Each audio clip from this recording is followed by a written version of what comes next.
Greetings and salutations, everyone, and happy comic book readings to everybody out there. Welcome to the post-crisis chat, the Brave and the Bold edition. I am number one of the two-team member here. They call me Cookie. Me, as always, is the ever-present, ever-hairy. Hi, it's Randy here. If you are a first-time viewer, welcome. Please remember to like the video, subscribe to the channel, hit that bell notification so that you can be notified next week when we upload our new episode. Kind of seems like such a small thing to do, but apparently it really does help the channel grow, and we definitely want to make this sucker grow as big as we can get. If you're not a first-time viewer, we want to welcome you back because we love having you here, and we're thankful that you're here, so welcome back. Please also be advised that we will be talking about decades-old spoilers for the issue that we will be discussing today. Today, we are going to be talking about Saga of the Swamp Thing 41, written by Alan Moore, pencils by Stephen Bissette, inks by Alfredo Alcala, with a cover by Stephen Bissette, supposedly. And actually, I want to start off by talking about this gorgeous cover. We have a Swamp Thing voodoo doll with pins stuck in it. The fingers gripping it look menacing with their sharpened nails and bracelet of what looks to be possibly human or maybe some other kind of animal teeth. The title of the book hangs out kind of in the background. The coloring on this looks like it's a painting. I mean, it is absolutely gorgeous. And that's why I say I can't believe that Bissette did this cover. I can. I know what he's capable of, and I think I could definitely see him doing it. I want to point out the fact that I know we call it Saga of the Swamp Thing, but have you noted that Saga of the Swamp Thing is not on the cover? It's just Swamp Thing now. Interesting. I did not catch that. But I wonder if that's an official change or just the way they did the cover. Interesting. I'm not sure, but good point. I do think it's kind of funny and adorable that the Swamp Thing doll looks a little bit like an angry drunk Grinch. You're right about that. I didn't catch that, but yeah, it definitely does. We start off with the narrator wondering what dead people think about in their beds below the ground. This is particularly chilling to me personally, as I have this phobia that once I die, I'm going to be aware of what is happening to me after I'm dead. And I know it's a silly thing, and I know that it's not real, and I won't realize what's happening to me after I die, but that little dark voice in the back of my head still says that I will. I 100% agree. I mean, I have a fear as well. That's why it's like written in my will that after I die, they have to do a background research on whoever's going to do my autopsy to make sure they're not a necrophiliac, because I don't want to feel that. Then we get into the narrator really leaning into wondering what dead people will wonder about. Also, is that an Easter egg that I spot? One of the gravestones has the partial name of Total B, kind of like the name Total Ben, who's done quite a bit of work on Swamp Thing in the past. I did not catch that. And it's interesting because he's our normal inker, but he did not ink this particular issue. And it makes me wonder, is he dead to us since he's not here on the issue? I certainly hope he comes back in the future. I mean, I do too, because he's a really good inker. But it's kind of funny that you caught that and you brought that up because, I mean, Alan Moore does have a history of losing friends and they kind of become dead to him. I believe him and Dave Gibbons haven't been friends for like years. It's like they had a falling out, and that's not even the only artist he's had a falling out with. He's had a falling out with a lot of people, maybe even Bissette. I kind of feel like it should be a website that's dedicated to the number of people Alan Moore does not like. And then I also wonder if this could be a nod to Total Bond helping with this issue while being uncredited otherwise, because we know that's happened in the past.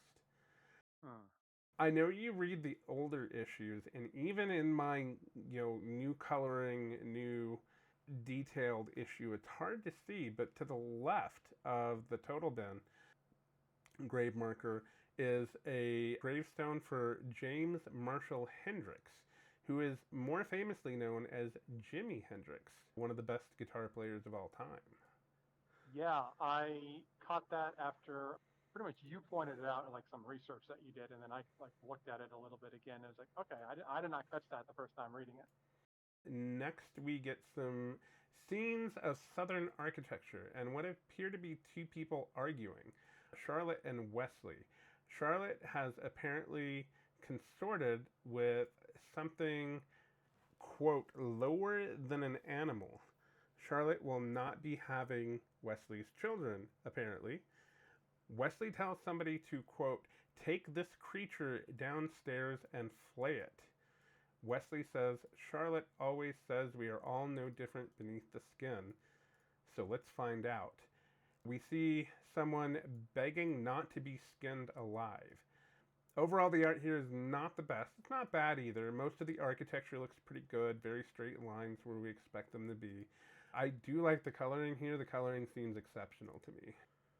Yeah, to be fair, I wasn't even paying attention to the art. Like once I was reading what was happening, I kind of just wanted to read just the story and just find out, okay, where is this going? Because I had my suspicions as to what we were leading towards here. And then once we get to the next page, splash page, and we get the title of like what the story is called, those suspicions kicked in even harder. Next, we get a splash page with, once again, pretty good art. We see all the creators' names on tombstones, which makes me once again think the previous tombstone we saw with Totobon's name was also an Easter egg. Next, we have a date at the top of the page. July 25th, 1985, which was shortly after my 5th birthday. And during the midst of the issue,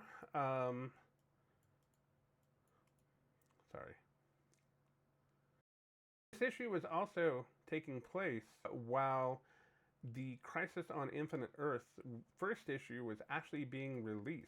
This is the same month that Crisis on Infinite Earth #1 came out. We see Swamp Thing and Abby walking together in the swamp and talking. I did not know that about this came out at the same time, because I was actually starting to wonder what the timelines were going to be, like the release dates of the books. We knew Crisis was coming.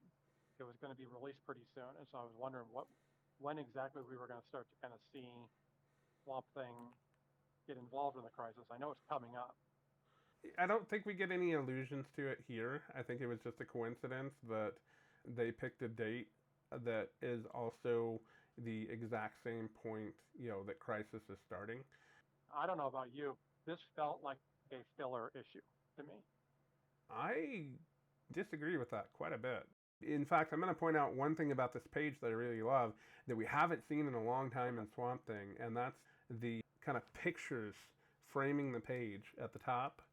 We get, the voodoo priest and the voodoo looking symbols at the top, and that shows me that, they spent a lot of time and detail on this issue, and this issue is very much social commentary from Alan Moore on his perception of what the United States, especially the United States and the South, is like. So I personally feel like, given the detail, the time they spent on this issue, and the subject matter, that it is not a filler. I say filler. I mean, like, filler doesn't mean like it's a bad issue, they rushed it. Filler just means it doesn't feel like this connects to anything that has been currently going on with the previous issues of Swamp Thing. Oh, okay. Okay, I get you. There could be something later on that's going to tie it together, but it's like after I read this particular issue, it felt like, okay, this was kind of this story arc, however long it's going to go, it feels like it's going to be a self-contained story arc. Gotcha. Okay. It's going to tie into anything outside. I see where you're coming from. Yeah, but I do agree with the artwork. I love the pages when we get those borders on that. It's like, I thought that was really beautifully drawn.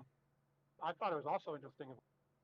Nowadays, you could consider it looking a little bit almost racist, the way that they depict the voodoo priest drawn in there. But I feel like it's kind of a nod to old cartooning, old stuff like that. Like it has like the stereotypical arts that a lot of white artists will do for African American characters, like back 30s and 40s. And if anyone who's ever read The Spirit, you know exactly what I'm talking about. I haven't read The Spirit, but I'm not sure if I want to. Okay. Swamp Thing and Abby are discussing Constantine and how Constantine wanted Swamp Thing to be back in Louisiana due to darkness that is stirring across the country. Because Swamp Thing's been kind of on a tour of the United States before this point. Constantine thinks it's going to be manifesting itself here in Louisiana, where Swamp Thing lives, very shortly. Swamp Thing asks Abby if she has noticed anything, and Abby says no, although Abby mentions that some TV people have arrived, and they are doing a big soap opera about plantations at a nearby Louisiana plantation.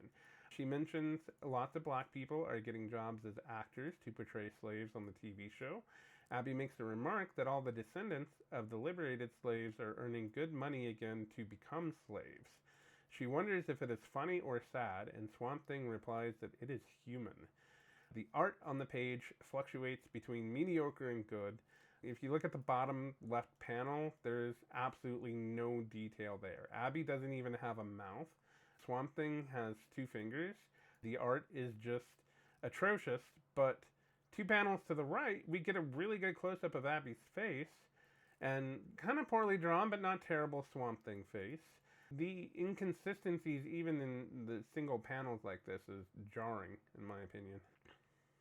Some people get a little picky on their artwork. We all know you now. You're very picky on your artwork. You're borderline snobbish, and we're okay with it. We accept you for the way that you are. I think the one above that with the close-up of Abby and Swamp Thing's face, that's gorgeous. Like, I'm looking at that now, and the shading on Abby, the detail on Abby, actually looks really, really good. I agree, and I also miss the dead chicken. Abby mentions that she was thinking of stopping by the set to see the famous actor. Then she moves on and asks Swamp Thing if the traveling that he has been doing in the previous issues makes him feel disconnected. Swamp Thing asks for clarification, and Abby explains it feels strange to her that his body can just shrivel up and die whenever Swamp Thing wants, and she feels like she's just left hugging his jacket when he leaves. Swamp Thing admits he is going through changes, but he will never stop loving Abby. That's so sweet. Abby notes that the strangeness she feels is human, echoing Swamp Thing's earlier sentiments about slavery. This book is nothing if not an exploration of the human condition. The characters of the book seem to be acknowledging that. And once again, the art here goes from spectacular to awful, depending on which panel you're looking at.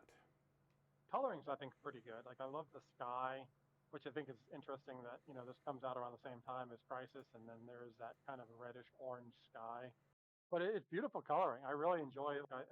They do a good job with the coloring on this, even with the older stuff. I'm looking at the stuff that's not to the quality that you're looking at, and it's still gorgeous. I want to call out that middle bottom panel of Swamp Thing's close-up of his face. And, that's my big thing. Faces. I want to see faces. I want to see emotion. I want to know what's going on. That image of Swamp Thing there, the coloring, the pencils, the emotion on the face, it is perfection. I wish we could get that through the whole book because it is just so good. It's a really good look. I don't understand what the look is because it looks like a cross between basically high and just sleepy, or I don't know what that look is on his face. I think he's trying to reassure Abby that it's going to be okay. That any upsetness she feels is going to be okay. He's trying to be reassuring there, in my opinion. Could be right. It just I think it's because of the half eyelid thing, and he just, like, I've known a lot of stoners in my life that have that exact same look on their face. That's fair. On the next page, we get yet a third instance of it's human. Although this time we are talking about a post in the basement of a plantation house. The man, who is an actor on the new TV show, tells a woman who is also an actor that the blood on the post is human. It was tested to be sure, and that the blood is over a century old. The man mentions that things will be cleaned up before shooting starts. He also mentions the lady should watch her step, as there is a stair that has rotted away.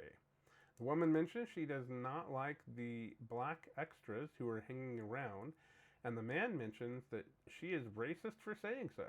She brings up another person's black power stuff and calls the man pathetic. The man, who we learn is Richard, says that the situation is complex and political, and the woman tells him to grow up. The woman mentions the only reason she took this job was for the money. She obviously doesn't like it, and she's gotten a stand-in for any physical scenes so she never has to touch her black co-star. Holy shit. And I'm sure that that is probably a reality, but and I normally don't use language like that on this channel, but I feel like it's warranted here. It was pretty bad. I did not see that coming. I was okay. This is going to be dealing with race. This will be kind of heavy. And then page 6, we meet the racist co-star. Like, damn. Okay, they're not holding back. Yeah. She's not a nice person. All right, Alan Moore, tell us how you really feel. I do want to point out though that I do like that he made her the racist character, because it does kind of feel like sometimes, especially in 80s comics, they would protect the female characters. You wouldn't see them being as bad or as evil as the male characters. So I like that he didn't do that here. It's like, no, she's a racist douche. Absolutely. I think that's really good writing on the part of Alan Moore, and I think it's like we said before, he just didn't hold back. And next we see Billy, who is one of the black stars in the show, who's an actor, having a heated discussion with what I later learned was his agent. At the time I was originally reading, it was hard to figure out who exactly this guy is that he's talking to, but the guy he's talking to is his agent. Billy does not want to touch the woman because she is a bigot. And you know what? After what we saw her say, he's right. She's definitely a bigot. Producer says they can get a stand-in, which means now we'll have 2 stand-ins touching each other instead of the actors. Whatever. Billy does not want to maintain the show, but the agent says that Billy's career isn't doing so good right now since Billy's last movie bombed. Then all of a sudden, in the middle of the conversation, Billy spaces out and stops talking. The agent suggests that they go outside so Billy can get some air. The agent is like, didn't we say no more blow on set? So the agent thinks that Billy is doing a little of the nose candy. I couldn't recall that happening because I thought that's kind of interesting that, yes, the woman is a racist bigot, a terrible person, but I also like that even though Billy is kind of being shown as like the sympathetic thing of like, hey, this woman's a racist. I got to work with her. I'm black. This seems kind of messed up. He's flawed too because he's a drug addict. Showing that like big Hollywood star drug things, you're not getting these polished pictures of pristine. It's like, no, everyone's kind of got their flaws going on, man. And I wonder how much, if any, experience Alan Moore had with Hollywood and Hollywood actors at this point. Is he basing these on people that he met, or is he just, hearing stories from other people? I also kind of wonder how much experience he's had with drugs. The way he writes sometimes, and the way he talks, and the way kind of his whole persona, it feels like he's at least had some with some hallucinogenics, LSD or something at some point in his career. Next, we get another one of those headers with the voodoo priest, some skulls around it. We get the date, July 26th, and we get a dead goat hanging from a tree. Under that heading, July 26th, and in between the voodoo priest, we get to see Abby underwater. She surfaces and asks Swamp Thing if he's coming in. Swamp Thing says he does not dry very easy and feels saturated and uncomfortable when he gets wet. So Swamp Thing bloats. Good to know. I mean, he is a vegetable, Abby suggests that he just grow a new dry body, and Swamp Thing is reluctant. He is afraid he will forget who he is. Given the number of prior circumstances that we've seen him regrowing his body and things like that, that line feels out of place. It's not a big deal, but Swamp Thing's had a lot of growth lately, and that almost seems like a little bit of a setback given how much growth he's had. No pun intended. Then we go back on the set, and somebody is shouting, "Forget it." All capital letters, like squiggly lines around the word. We know it's a heated forget it. And we see Billy complaining about his dialogue. He calls it Stephanie fetich stuff. And I actually had to look up what that meant. Apparently, Stephanie fetich was a vaudeville actor who was considered the first black man to have a successful film career. He was made famous in all of his movies and shows because he was known as the laziest man in the world. I'm sure there was no racism involved in those film portrayals. Honestly, and I don't want to defend it, but at the same time, I haven't seen it, so I don't know. Like maybe he had friends on set too that were like white and were like, "Hey, man, it's not that bad," but that feels like definitely a racist era. And then also in that same Forget It panel, we see the plantation, some good architectural drawing, and then we see the way the plantation house is reflected off the water in the swamp. I think it's a very well framed panel. I think the page is well framed because between that panel, which is like I said, gorgeous, between the reflection, everything looks good. Even the grass looks good. And it's like Yeah, it you does. know you're a good freaking artist if you can make grass look good. And then the last page with the emotion on the man's face, the detail and his the lines, the wrinkles, everything, shading. Those two panels make this whole page pop because the other panels are just kind of there. They're not that great, but those two are just standouts. I agree with you, and I think what would have been a really nice touch is even if they had extended the grass into the space between those bottom three panels, I think that would have made the page a lot better. And it wouldn't have been difficult to do. But you're right, that face, oh, I love that face at the end. We'll go back to talking about what's happening on the page. So we had Billy complaining about his dialogue, and then someone mentions that it's early in the process and the script can be changed. Angie, the white actress, suggests getting rid of Billy altogether. Billy and Angie continue to fight while someone in the production is just trying to get them through rehearsal. I wonder now, like you said, does Alan Moore have some experience with some of this stuff? Because it feels like this is kind of the kind of crap you hear about in Hollywood, even to this day. Like actors fighting and arguing and not getting along and all this stuff, acting very childish for people that make millions and millions of dollars. Yeah, I feel like maybe some of this could be personal. On the next page, we are outside. The actors are in costume, and Billy seems to have zoned out again. Billy mentions that Angie looks beautiful, which seems to be a complete 180 from their previous fight. But the director here is absolutely eating this up. Angie seems to be in character saying Billy shouldn't be saying those things due to his station as a slave. Billy now seems to be very much in character, now asking Angie not to tell the master about this. The director seems to be happy the two have made up, though he does note that Billy is calling Angie by the wrong character's name. I mean, I'm pretty sure we're all on the same page of like where this is going to be leading. No doubt.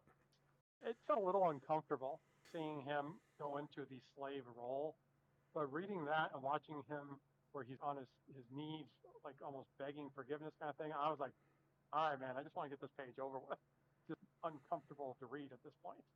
Yeah, I agree. This whole issue just, the more you read, the more uncomfortable the whole thing gets. We started off the issue with people being flayed alive, so that should tell you how bad it is. Yet, I think it's probably, for a supernatural comic, it's accurate to attitudes at the time. I think this is once again, Alan Moore critiquing America as he sees it. On the next page, we see Billy being praised for the performance. Billy gets mad because he thinks the white dude doing the praising of the performance is pandering. Billy storms off. The white dude asks, what is it with those people? Angie accuses the white dude of being a liberal. The white dude, who is Richard, whose name I had forgotten up to this point, I'm calling him the white dude, invites Angie to dinner, and she says no. Like I said, you're already catching on to what's going on with the first part, with the way Billy, like, just switched character. Because it's like, no one's that good of an actor.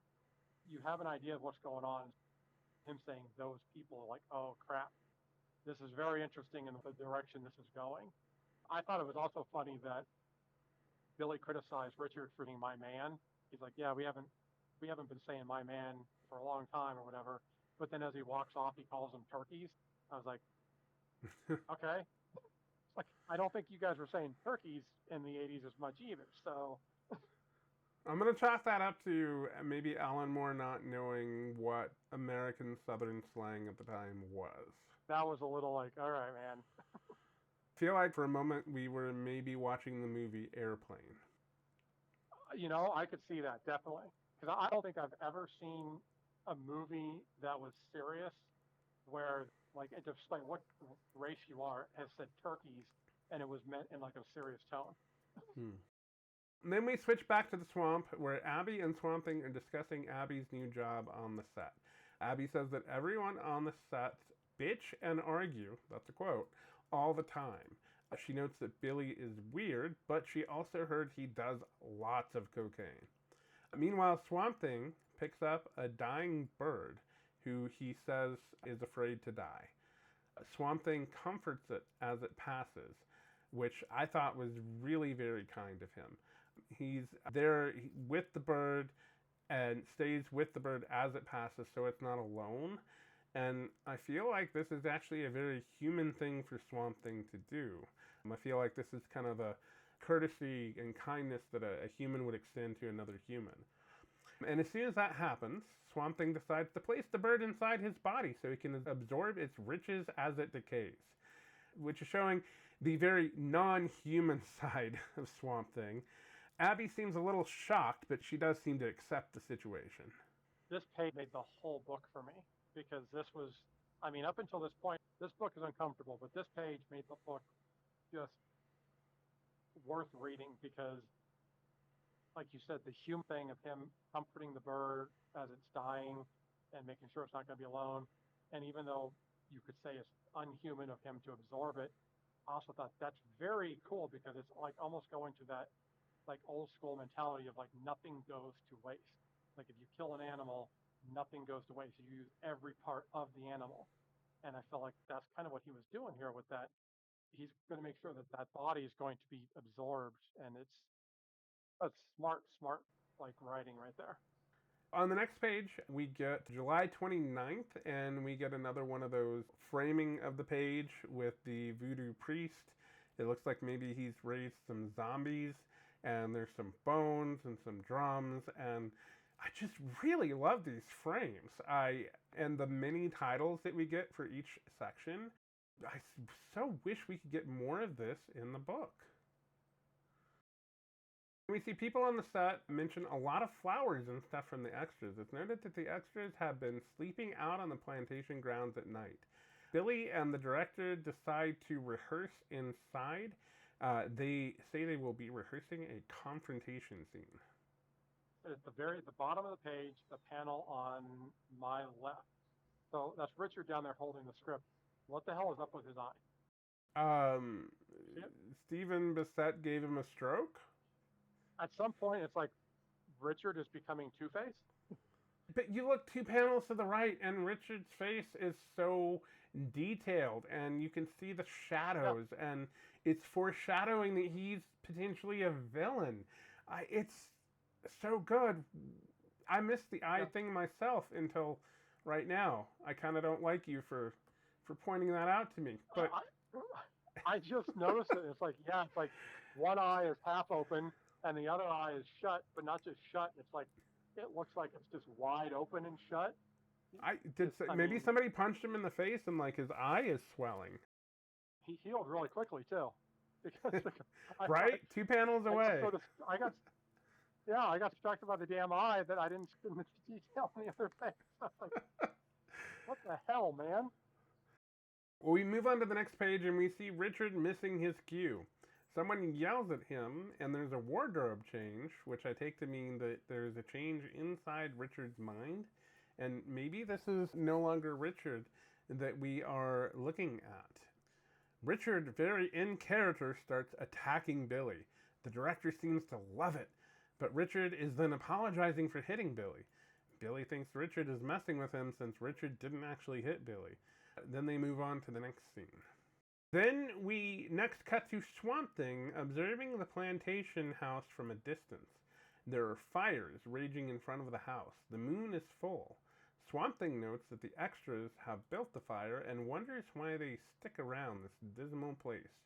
Swamp Thing also takes a moment to note the graveyard. Someone has drawn a pattern in coarse salt in the graveyard, and Swamp Thing wonders why.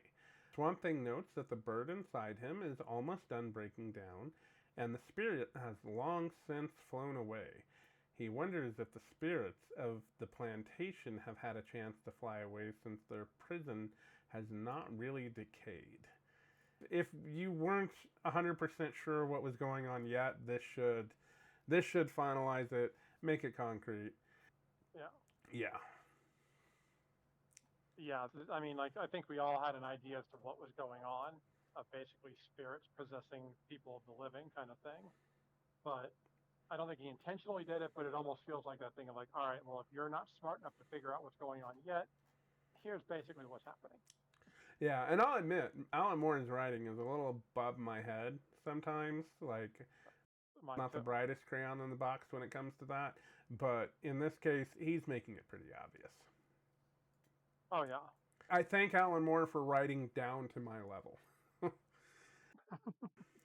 Next, we move on to August 25th, and we see more of the voodoo priest art flanking the first panel.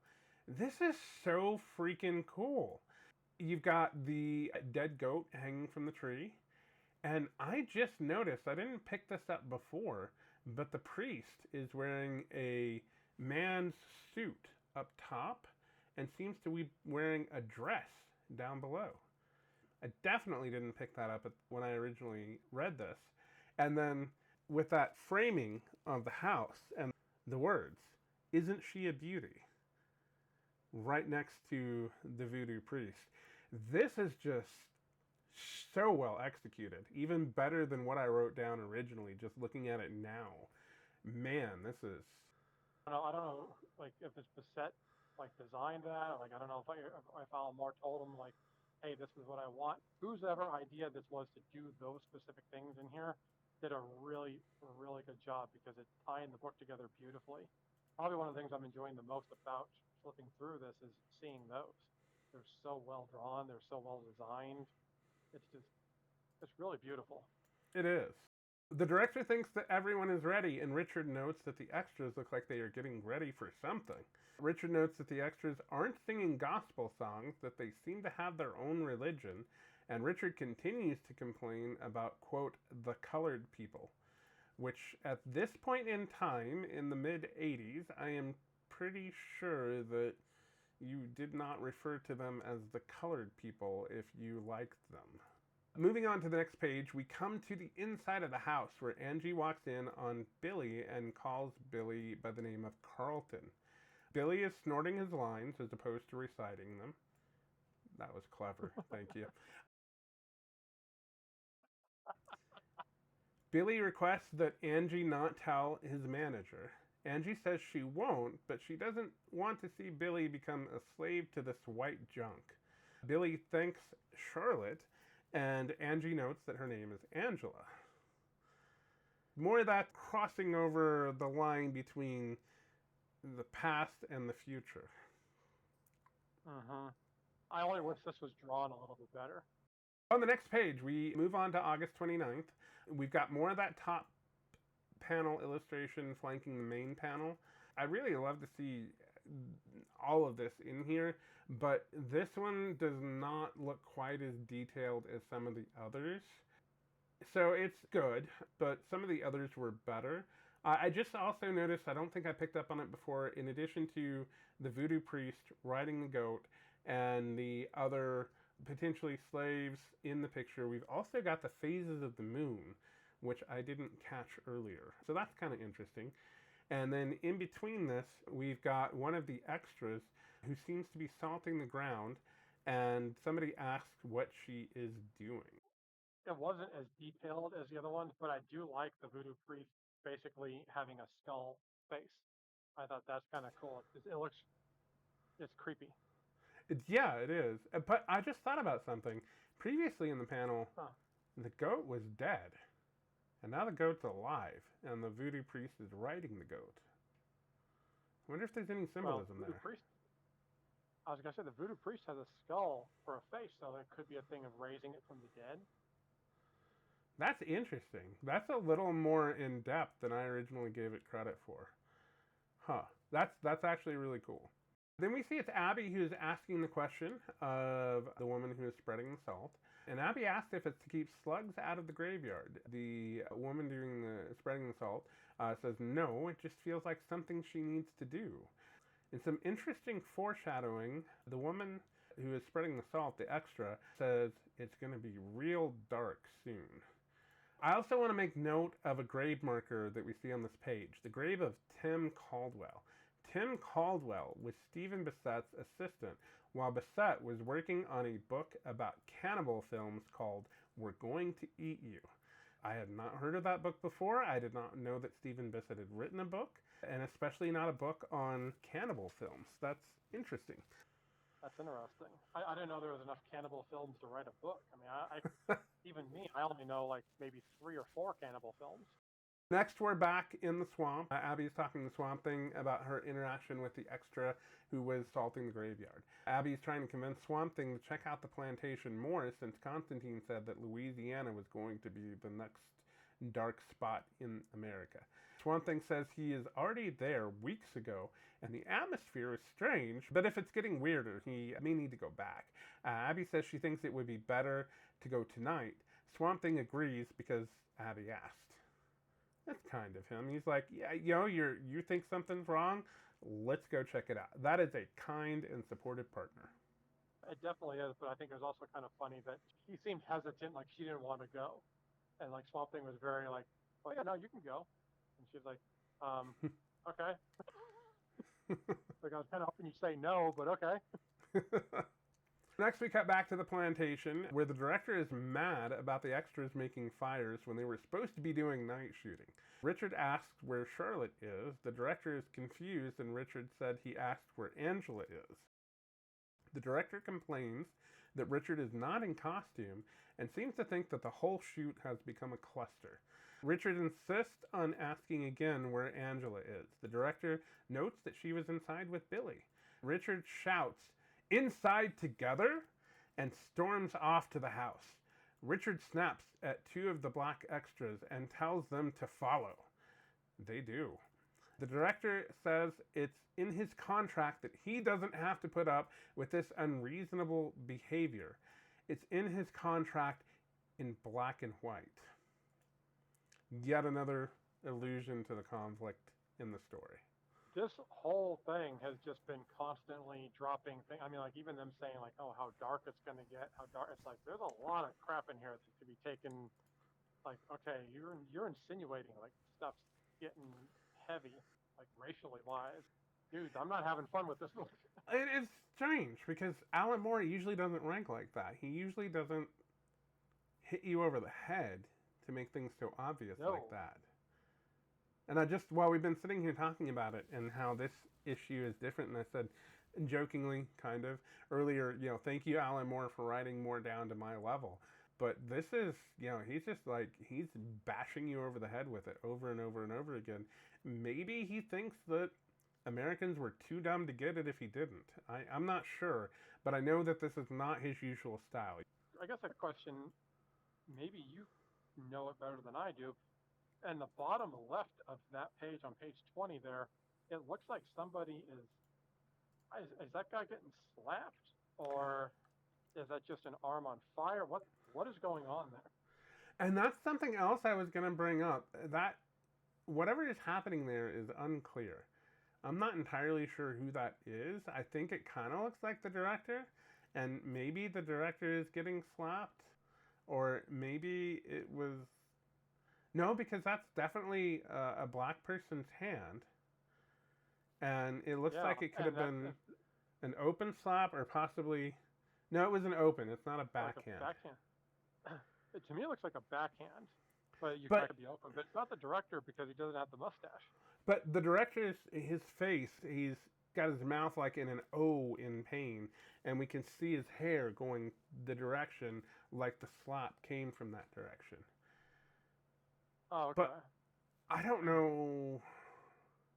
The circumstances around that seem weird. I'm not sure why that panel is there. I don't get it. Exactly. is asking Billy what he's talking about. Angie seems to be liking Billy a lot more than she did previously. She says tonight is just them together and it's going to be special.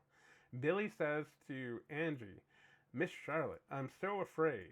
And Angie says, hold me, nothing will happen, it will all be fine. Then Richard breaks into the room and asks, what have we here? Dun, dun, dun. 100%. Yeah, looking at the art on this page, I'm just, what's going on with Billy's face in that middle panel? Why does Angie have no emotion in the panel next to it? I have no idea what's happening. But even in the dialogue, I feel like the dialogue was just not that great either. With the Miss Charlotte, I'm so afraid, and it's like, okay, this is not the best dialogue I've ever seen come from Alan Moore. It feels a little like it's just not, like almost like I wonder, was he watching movies based in the South in that time period to kind of like get an idea of what the dialogue would sound like? And I'm starting to wonder if there's a ghostwriter, or maybe he had some help, or he was falling behind or something, because the more we talk about this, the more this doesn't seem like an Alan Moore story, at least not like what we're used to. It's not up to the intellectual level that it usually is. It could also be that this is just a hard subject to write in an intellectual way. Yeah, it could be that. Yeah, because it's not working for me, man. It's really not working for me. I want to talk a little bit more about Richard's face in that bottom right panel. And see, normally I would complain about having that much shadow on the face, about covering it up that much and then not having that detail. But I actually think that Richard's face being mostly in shadows and mostly black and all you can really see is his nose sticking out, I think that's really going a long way towards visually making him look like the villain that he is going to become. Normally I would complain about a panel like that, but in this case, I think that panel is perfection. If you complain about a panel like that, I'm going to kick your butt out of the comic book fandom, okay? Because they do that in comics. I've seen it done quite a bit of times, and it's always done for the same purpose as why it's done here, because it's conveying the emotion. Like, it's not anger or anything like that. It's just, you're at that emotional level of its blackness. It's like a void of any human emotion anymore. You're just in pure darkness kind of thing. And anger, rage. When it's done right, it's done beautifully. A lot of comics do that. This was a perfect place for it. Yeah, they nailed it on this specific panel. On the next page, Angie's on the couch with Billy and asks Richard what is going on. Meanwhile, Abby and Swamp Thing are outside, and Abby is asking Swamp Thing, what is going on? Swamp Thing says that there is something rotten here. Back inside, Richard is calling Angie Charlotte and saying she is repulsive. Back outside, Abby and Swamp Thing see the extras cutting the head of a chicken. Swamp Thing notes that something has possessed the extras, and whatever it isn't human. Back inside, we see Richard saying some incredibly racist things and slapping Angie. Richard calls Angie Roberta, and Angie calls Richard Wesley. One thing I'm a little unsure on is I kind of felt like earlier in the book, Swamp Thing was implying that the spirits of the plantation aren't at rest, which I almost took to mean, obviously, we're getting at least one of the previous slave spirits has infested Billy, and the plantation owner's spirit has infested Richard, and then the wife, daughter, sister, I'm not sure. I'm going to say wife because he said in the beginning that he would never have his children, so it's got to be wife. Yeah, you're right. So his wife has been infected by the lady of the plantation, as it were. Why are these slaves not infected with the slaves from the plantation? Because Swamp Thing really implied earlier, I thought, that it was going to be the slaves inhabiting, the spirits of the slaves inhabiting the extras. But now he says it's not human. I don't know. Yeah, I'm not sure what's going on.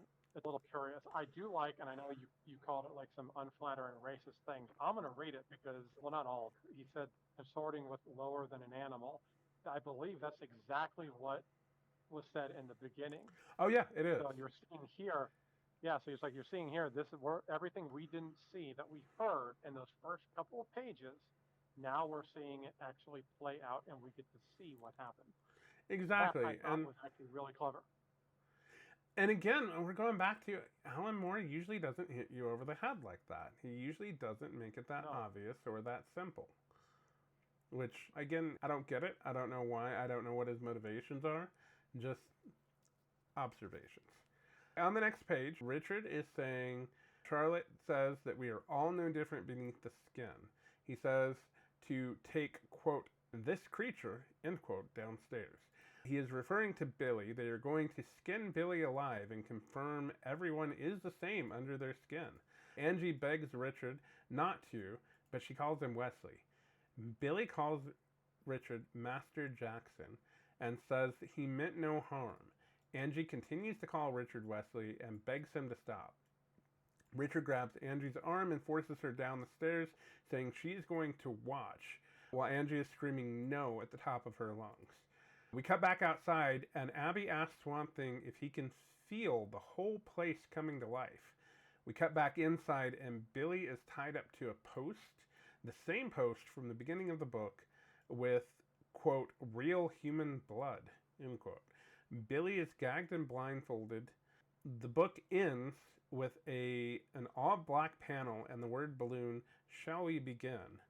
And the next issue is going to be called Strange Fruit, which, if anybody is not aware, Strange Fruit is a reference to a Billie Holiday song about how black people were lynched in the South and hanging from those southern trees, which is sadly happening even in these modern times. We had that happen earlier this year, which is absolutely repulsive that things like this are still going on.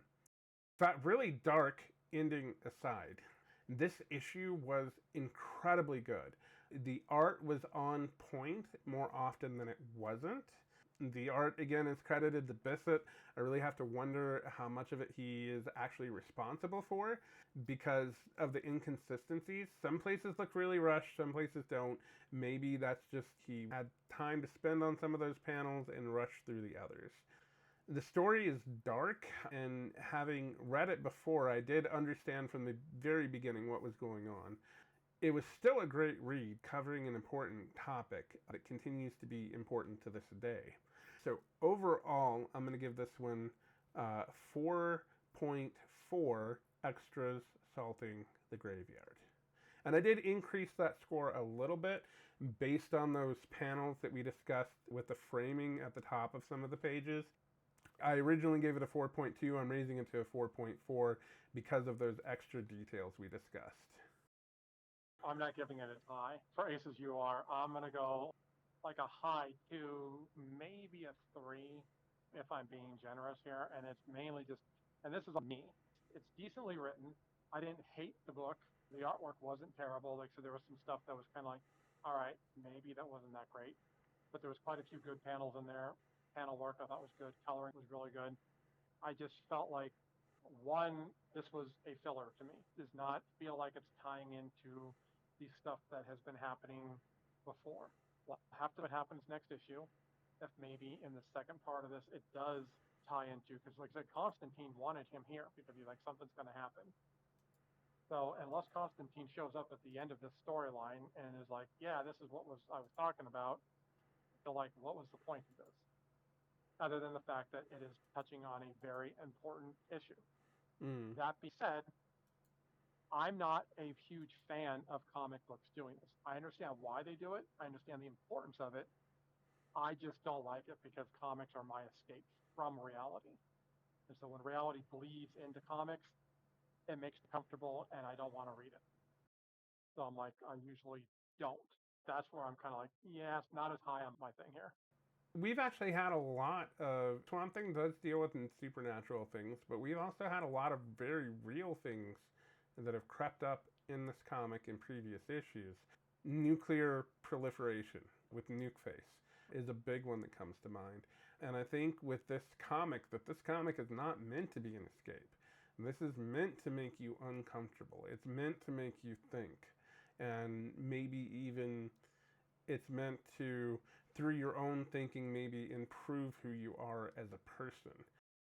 I don't share your dislike of comics that comment on society, because if we even go back to the beginning, like the Silver Age, the X-Men, Stan Lee was commenting indirectly on how the United States was treating black people at the time. So comics have always been political. There's always been a level of reality there.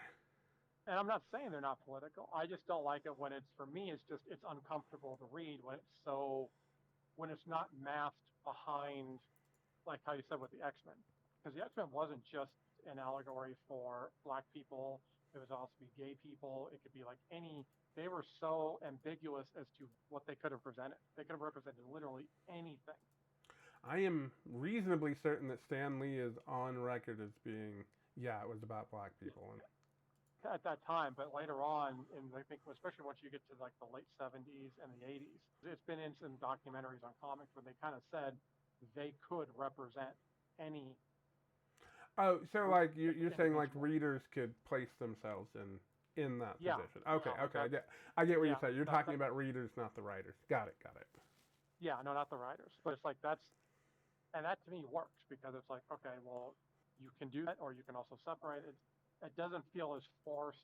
I don't even want to say forced, because that makes it sound like I'm negative on it, because I'm really not. It's just, for me, it makes me uncomfortable, and that's not what I always want to read. I want to be able to enjoy my reading.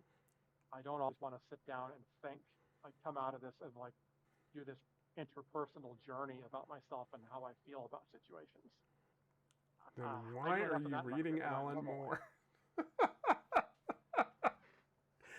You picked Swamp Thing, you dude. You picked Swamp Thing. I would have picked something totally different. Well-written book. It's an important thing. I understand why it's there. Just my opinion, not high for me. If people disagree with me, I understand, and I condone your disagreement. And put in the comments if you disagree. We want to hear from you. Yeah. So just don't call me an asshole. So no comment. Originally, when I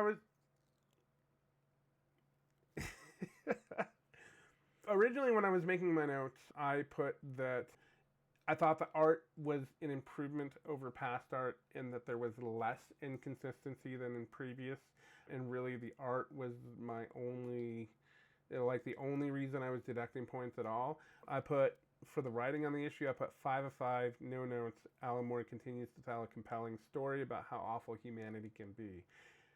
But having finished the discussion on the episode, I'm going to disagree with my own notes, because I think Alan Moore did make it a little too obvious. He beat us over the head a little bit too much, which, like I said, I covered it while we were talking about the episode. I don't get why he did that. I think the writing could have been better than I originally thought after reading it the first time. It definitely does feel not as, I hate saying intellectual, because it makes it sound like this was a dumb book. And especially, you don't want to say this was a dumb book dealing with such a heavy situation. That feels very insulting. But it doesn't have his usual highbrow style of writing. Yeah, exactly. It's very psychedelic and intellectual, and I don't feel like that was in this. Yeah, I agree with you there. I wonder if this was just really rushed, or if he had somebody helping him with the writing, a ghostwriter. He was like, here's the plot, write some dialogue.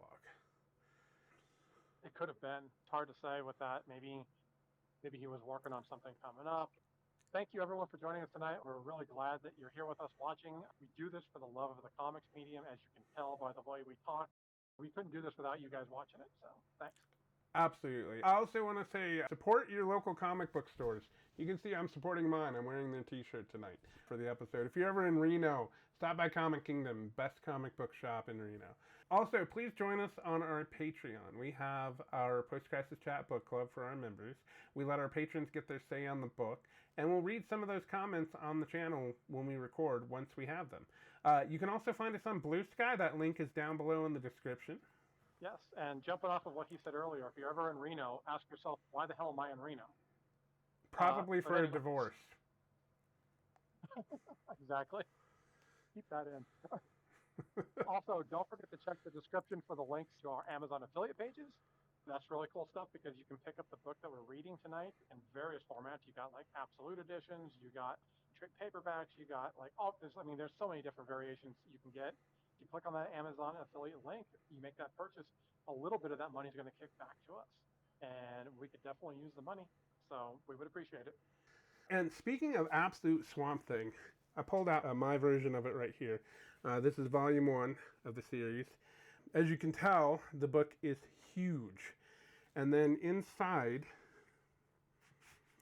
you've got the slipcase. The book comes out. The book has a mossy feeling cover and this gorgeous art on the front. I mean, everything about this book is just the highest premium format you can get. The art looks great, the pages look great, and click on that link down below and you can buy your own copy of Absolute Swamp Thing. I like a guy that's like, I like the single issues, but as a guy that also likes money, please buy the absolute edition. Also, just a reminder, if you can give the channel a subscribe, comment on the video as soon as you see it. Things like that. Clicking the bell notification so you can get notified of new videos. That helps support and grow the channel. We noticed we've gotten a few extra views lately. Thank you to all those people who are watching. Yes, and also I want to throw this challenge out there. The first person to comment on this video, as the first comment being Randy likes to whip it out, we will get Randy to twerk on the channel. Lastly, then, we want to give a big shout out to our editor, the Nacho King, because he's got to put up with a lot of crap from us and edit a lot of things that it will not make it into the final product. So, yes, thank you, man. He really does. Like, I'm going to give you guys a peek behind the scenes. I was supposed to set up this thing on my laptop where we do the recording, where I click a button whenever I want him to put one of the images on the screen. And he told me 2 months ago how to set up that hotkey to make his life easier. And I haven't set that up on my laptop yet because I've just been super busy. But yet he still edits our videos and puts up with us because he is that awesome of a person. Not joking. Thank you so much. We could not do this without you, my friend. I don't think our traditional sign-off, previous few issues, is a good idea. No, with that one, I'm pretty much, I'm going to say our sign-off is just kind of like, hey, thanks for checking us out. Yeah. We appreciate you guys being here. Yeah, thank you for watching. If you did watch this far, this comic book covered a very serious topic, and we did our best to try and treat it with the respect that it deserves. So thank you everybody for watching. Have a good night.